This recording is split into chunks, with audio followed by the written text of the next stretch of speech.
Hello friends, আজকের video black widow এর অরিজিনের উপর করা হয়েছে। আর যদি এখনও এই চ্যানেলের উপর সাবস্ক্রাইব না করে থাকেন তাহলে এখনই করে নিন, যেন যে কোনো নতুন ভিডিও আপনি মিস না করেন। তো ভিডিও শুরু করলাম।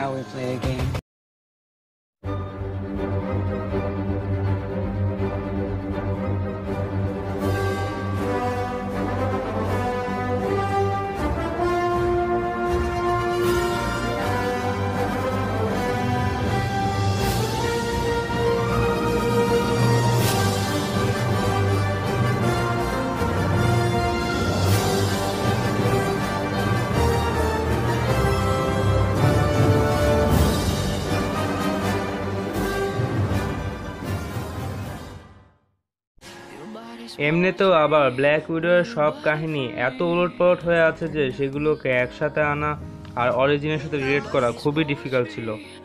এই পার্ট 2004 এর সোলো ব্ল্যাক উইডো থেকে নেওয়া হয়েছে, আর বাকি ফ্ল্যাশব্যাকস মার্ভেলের বাকি কমিক্সগুলো থেকে ইন্সপায়ার্ড আছে। ব্ল্যাক উইডো, যার রিয়েল নেম নাতাশা রোমানভ, সে অরিজিনাল রাশিয়ান এজেন্টসের ট্রেনিং নিয়ে বড় হয়েছে। ছোটবেলাতে ওর বাবা মা মারা যায়। পরে ইভান পেট্রোভিচ নামের একজন লোক ওকে পালক হিসাবে নিয়ে নেয়, যে অ্যাকচুয়ালি ক্যাপ্টেন আমেরিকা আর ওলভেরিনের সাথে কাজ করত।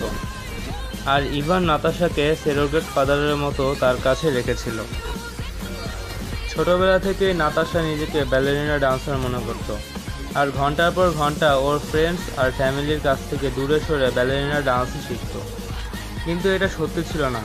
ইনফ্যাক্ট ও একটা সিক্রেট মেম্বার ছিল ব্ল্যাক উইডো ট্রেনিং প্রোগ্রামের, যা Russian secret agency KGB operate করত, যাদের কাজ ছিল ছোট বাচ্চাদের ট্রেন করে ওদের সাইলেন্ট অ্যাসাসিনসে ট্রান্সফর্ম করা। ইভান পেট্রোভিচ ওকে রেড রুম ফ্যাসিলিটিতে নিয়ে এসেছিল, যেখানে ও সেইখানকার মেম্বার হয়েছিল। সেইখানে নাতাশার ওপর বেশ কিছু এক্সপেরিমেন্ট করা হয়েছিল, যেটাতে ও longer life spend in hand healing factor আর ওর সেল রিপেয়ারিং সিস্টেমকে বেশ হিল করা হয়েছিল। আর এর সাথেই ওই প্রোগ্রামের উপস্থিত সব মেয়েকে কখনো প্রেগনেন্ট না হওয়ার জন্য ফোর্স করা হয়েছিল। তারা মানত এর কারণেই সেই প্রোগ্রামের মেয়েদের কাজ করতে সমস্যা হতে পারে। তাদের মতে তারা ওয়ারিয়ার্স বানাচ্ছে, মা না। রাশিয়ান গভর্নমেন্ট বেশ ভয় পেয়ে যায় যখন তারা জানতে পারে যে ব্ল্যাক উইডো তাদের উপরে অ্যাটাক করতে পারে। এই জন্য তারা ফেরোমিনাল লক অ্যান্ড কি বানিয়েছিল, যাতে এক বায়োকেমিক্যাল সেন্ট পুরো রাশিয়ান গভর্নমেন্ট অফিসিয়ালসদের ওপর লাগানো হতো। আর ব্ল্যাক উইডো কখনো এই সেন্টওয়ালা লোকদের অ্যাটাক করতো না। আর যদি অ্যাটাক করতো তাহলে ফেরোমিনাল লক ওদের বেশ কষ্ট দিত। এই প্রোগ্রাম থেকে আলাদা হওয়ার পর ইভানকে নাতাশার হ্যান্ডেলার বানানো হয়। এরপর নাতাশা এক রাশিয়ান টেস্ট পাইলটের সাথে বিয়ে করে নেয়। আর দুজনের পাওয়ার্স মিলে এত ভয়ঙ্কর হয়ে গিয়েছিল যে সোভিয়েত গভর্নমেন্ট তাদের সেপারেট করে দেয়, আর নাতাশার স্বামীর উপর এক্সপেরিমেন্ট করে ওকে রেড গার্জিয়ানে ট্রান্সফর্ম করে দেয়। রেড গার্জিয়ান সোভিয়েত ইউনিয়নের ক্যাপ্টেন আমেরিকার বিপক্ষে উত্তর ছিল, আর তারা নাতাশাকে বলে যে ওর স্বামী এক লড়াইতে মারা গিয়েছে। কিছু সময় যাওয়ার পর ব্ল্যাক উইডো উইন্টার সোলজারের সাথে ট্রেনিং করার চান্স পায়, আর ও উইন্টার সোলজারকেও ভালোবেসে ফেলে। ব্ল্যাক উইডো ওকে বিয়ে করতে চেয়েছিল, কিন্তু গভর্নমেন্ট উইন্টার সোলজারকে আইএসএ জমিয়ে দেয়। এরপর নাতাশা ওর ডিউটিসে চলে যায়, আর সেই সময় ওকে অ্যান্টি এজেন্ট সিরাম দেওয়া হয়, যাতে ওর অ্যাপিয়ারেন্স সবসময় 30 বছরের মেয়ের মতোই মনে হতো।